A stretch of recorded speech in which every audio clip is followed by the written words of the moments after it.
ఇచ్చింది కాదు ఉన్నది కూడా గుంజుకపోతివి.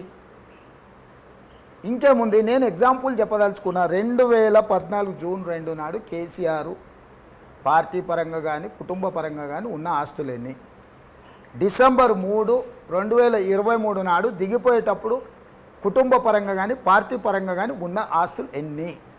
ఈ 10 ఏళ్లలో ఆయన చేసిన వ్యాపారం ఏంది? ఆయనకి ఈ ఆదాయం ఎట్లొచ్చింది? 1400-1500 కోట్ల రూపాయలు టీఆర్ఎస్ పార్టీల ఎట్లా బాండ్స్ రూపంలో జమ అయినాయి? ప్రతి జిల్లాలో ఎకరాల కొద్ది బంగళాలు ఎట్లకెళ్ళి వచ్చినాయి? చింతమడకలో 5 ఎకరాల ఆసామి, అదేంది ఏంపల్లి, అది ఎర్రవల్లిలో 1000 ఎకరాల భూస్వామి ఎట్లా అయిండు? అపార్ట్మెంట్లో రెంట్కుండే కేటీఆర్ జన్వాడలో 25 ఎకరాల ఫామ్ హౌస్ 1000 కోట్లతో ఎట్లా కట్టుకుండు? ఇవన్నీ ఎక్కడికెళ్ళి వచ్చినాయి?